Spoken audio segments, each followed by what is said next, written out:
Hey guys, Jeff here, Dice Setters. So this weekend I sat there and spent a lot of time at the table, putting through strategies, old strategies, new strategies. And the one thing I kept on coming up with is what does it take to win? Everybody wants to go to the casino and win. I want to win. You want to win. That's why you're watching this video right here about craps. But sometimes we emphasize so much on winning where let's just break even first and then go from there. How many rolls of the dice does it take for you to break even? If you, doesn't matter which denomination, if you equally put money on 4 through 10, how many rolls would it take for you to sit there and break even? That's the question that we need to be asking. Because once we break even, then it's a deciding factor of whether we keep on pressing our luck or take it all down. Most of you will sit there and say, well, I'm going to press my luck. Let's put it into different terms. Let's put it into my favorite slot machine. My favorite slot machine is Happy and Prosperous. Let's say I have a $2,000 a day spending at Vegas on a weekend. And on Saturday, I happen across a high limit, Happy and Prosperous. And I know what it takes to sit there and win. I've seen people like Brian Christopher and others play this game. So I'm going to sit there and do dollar denomination, and I'm going to do $25 to spend. I take it down to 1,000, and I haven't got a bonus yet. I'm rethinking everything. Okay, I know this is going to work. I've already down half of my money for the day. I'm going to keep on going. Well, imagine if you went all the way down, and at the last spin, when you're down to nothing, you finally get that bonus that you were looking for, and it brings you back up to 2,000. You took the whole ride of it. You sat there and went from having your daily limit to not having anything back to having your daily limit. That's when you sit there and really contemplate, well, do I stop?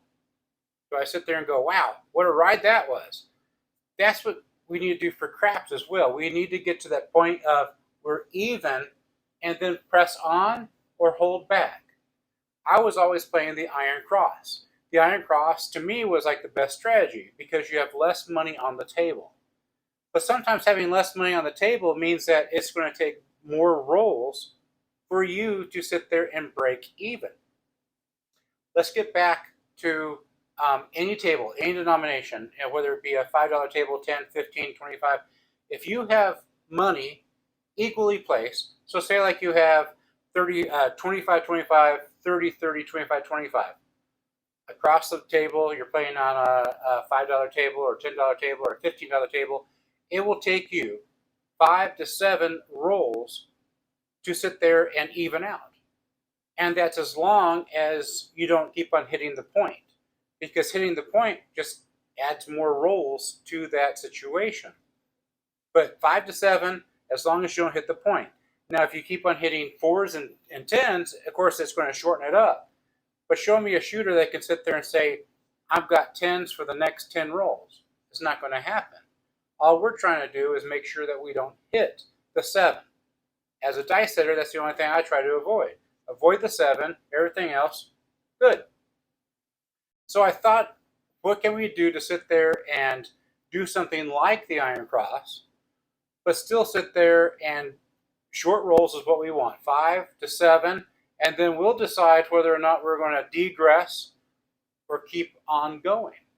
So in this video, I'm going to show you my alternative to the Iron Cross. Now, for those of you that don't know about the Iron Cross is 5, 6, and 8, and then you'll put some money in the field. And that way you have all the numbers covered. It's a great thing until you hit nothing but 5, 6s, and 8s.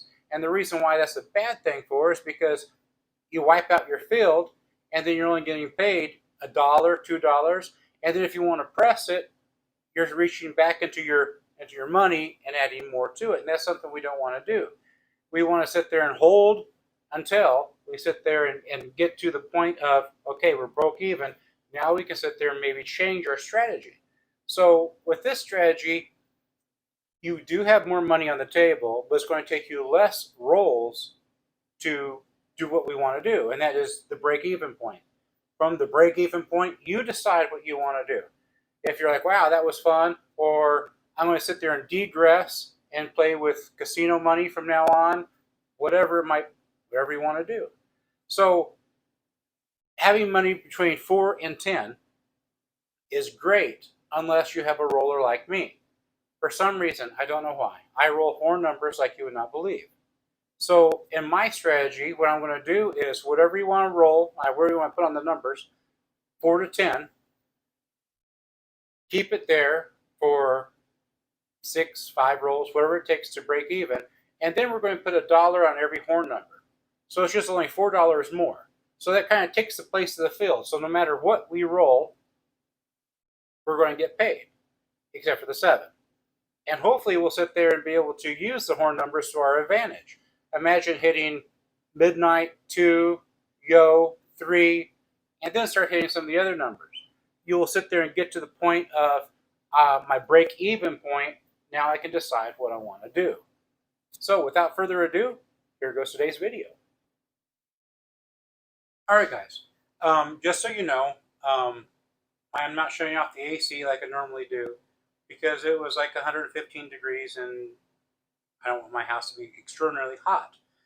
So I am using a microphone like I always do, and it's supposed to be noise canceling. So if you happen to hear things, I'm sorry, but hot is hot, and when you have to work outside, it's not fun. Somebody in my last video sat there and said they want to see my roll. And I never put a spin on any of my rolls unless I'm going to sit there and do the backhand. That's the only time I put a spin on any of my rolls. The other thing is, people are like, oh, you want to keep it on access or whatever. I don't fully agree with everything, but yet you sit there and say whatever you want to. The way I roll is that I want the dice to go through the air, floating just like that. So there truly is no access or axes, like a car, up until it hits hits the table and crashes into the back.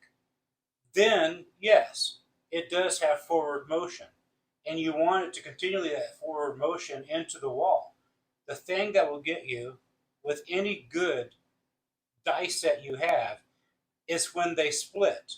Once they crash into the wall and they just poof, I guarantee you that's going to be a 7. So that's truly my whole roll all the time, unless I'm doing a backhand swing, is 2 fingers straight down the middle, and I know it sounds stupid, but it's like sitting there dunking your tea bag, and you want to sit there and throw it in the trash can. Pinky out when in doubt. You want to sit there and just pick it up and just place it, just kind of boom. And hopefully you should be able to see your dice floating through the air without any spin whatsoever. That's how I sit there and do all my rolls. The rolling on axis happens once it crashes into the wall. I try not to crash hard into the wall because I don't want it to split, and that's when I'll sit there and 7 out. But as long as I can gently crash it into the wall, I'm happy with that.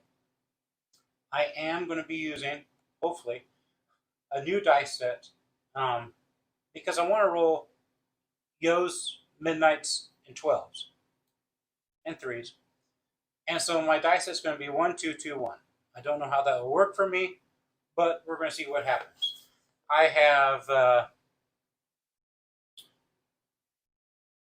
275 here. My change of 1s there, that brings that to 300. I have 400. I have 400 right here. The puck is off. Everything is off right now, but when we do turn it on, this is what I want it to look like. I'm going to sit there and do 25, 25, 30, 30, 25, 25. And then once the puck is on, we have our point. So no matter what the point is, I'm going to still leave it that way because I'm going to do minimum on my pass line. So say we roll an 8, I'm going to leave my 8 there. And if I win on 8, I'll win it on 2 places.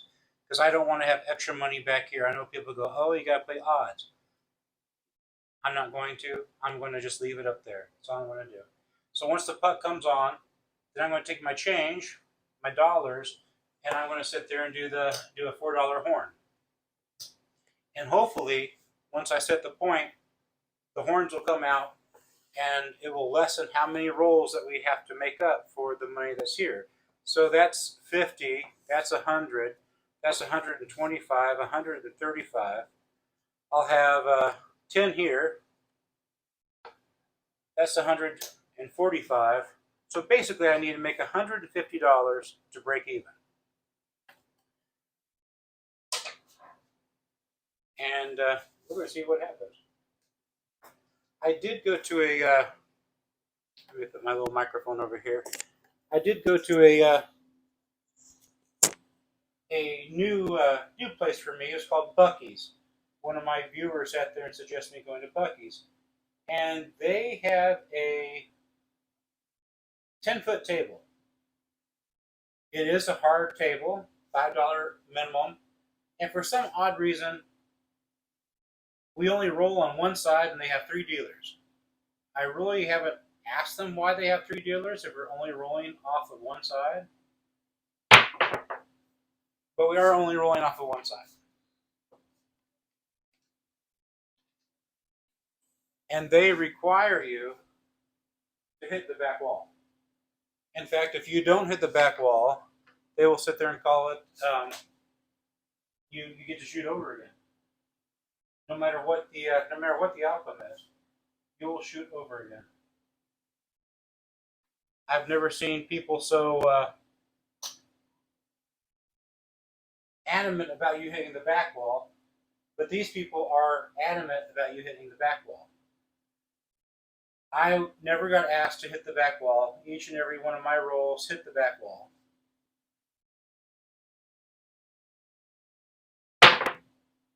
It's going to be a 9. But people were losing their money left and right, even though it was a $5 table. Oh, one thing I should have done. I would have had $2 on the C at the beginning, and I forgot to do that.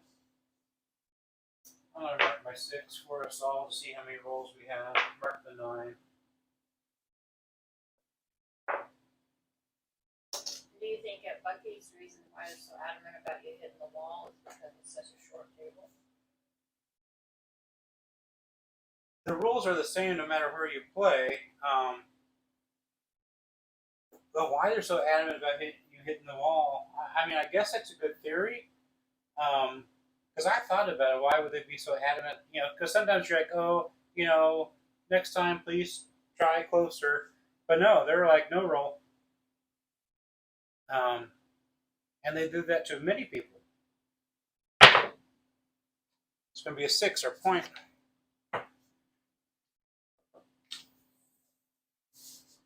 The biggest reason why people lost their money was when I was shooting, my dice set was going to do 2s and 3s, and they were losing their money left and right because they were not playing insurance. So I lost that. That was my second roll. So I should have lost another $4 there. I'm going to get paid 10 for this. Paid for the 6 that I rolled.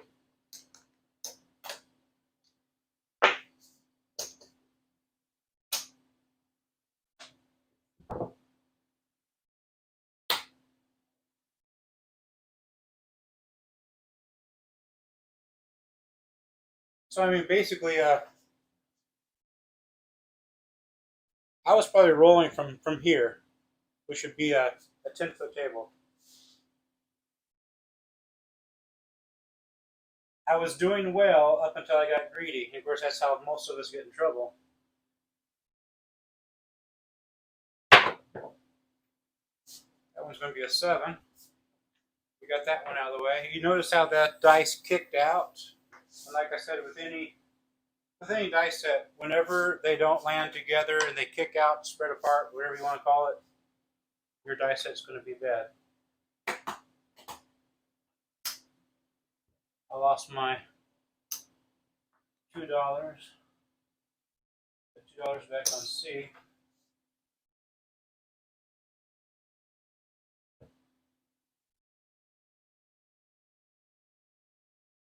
The longer you can stay without having the point established, the better off you are at making it to my goal, and hopefully your goal is to break even. After that, you decide what you want to do. 7 again.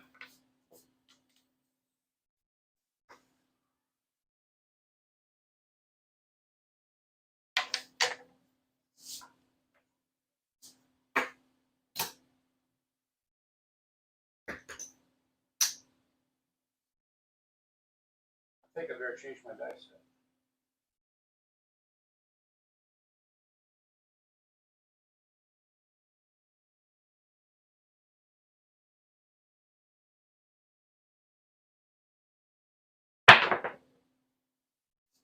Three.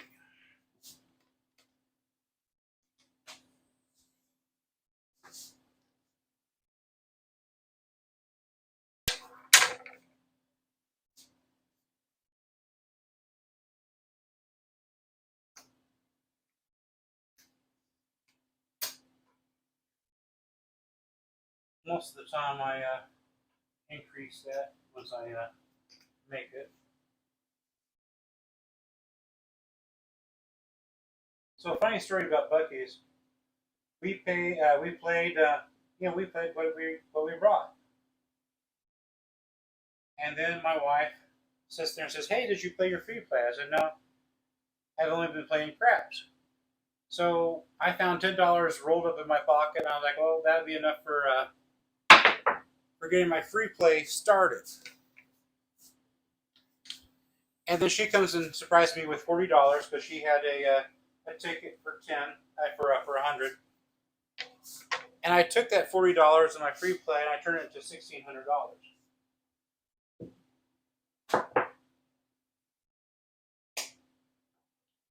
I did roll 2 sevens, and I also rolled a 3.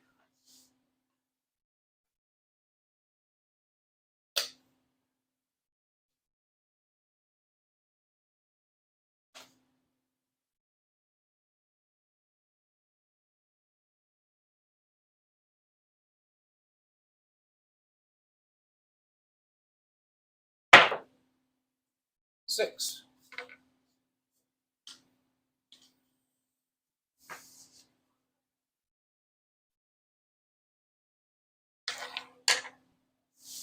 Now remember, we were looking for about $150 for our break-even point, the point that we want to be at, and then decide what we're going to do.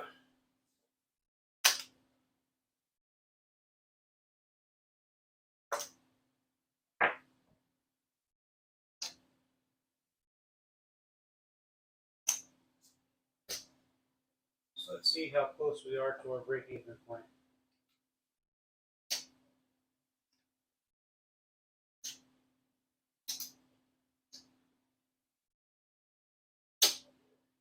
That's 100. That's 150. This is our break-even point. So we are there. So at this point, again, it's a $10 table. I'm going to sit there and go down.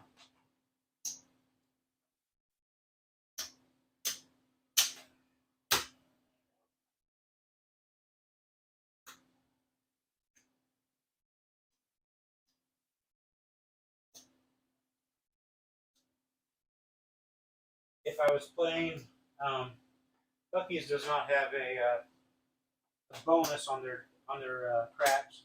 If I was playing at Ellis Island, this is where your bonus would help you out. You're trying to sit there and roll a small or a tall.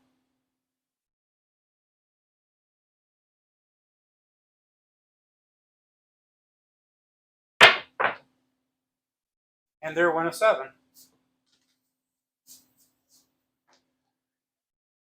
So that's proof right there of exactly what I was going to say. We made our profit. Yes, we sat there and lost that, but we did what we set out to do. We have a lot of money on the table. We won that money back on the table, and we only lost 20, 40, 64 bucks, where we could have lost 140 some odd dollars. This is what I'm talking about, the break-even point, doing something, whether you're like, okay, I'm just going to go all in, or where you're going to sit there and think to yourself, let's be smart, and let's go down some. And that's the whole thing of the video. I never hit a horn number, so I didn't even need to play the field or the horn, but so be it. Most of the time when I roll, I do sit there, and what you saw, I did have a 2 and a 3. No, I had a 3. I had a 3. Tell me what you guys think. How do you play? Do you sit there and think about that? How many rolls do I need to get before I break even? Do you keep track of how many rolls there are? I cannot stress the importance of finding things like that about how, where do you stand with the money on the table and how many rolls you have to go. Many times you'll see people come into the middle of a game. They don't know who's rolling. They don't know how many rolls have gone by, and they'll sit there and take a big wad and just go. And you're like, well, are you stupid or what?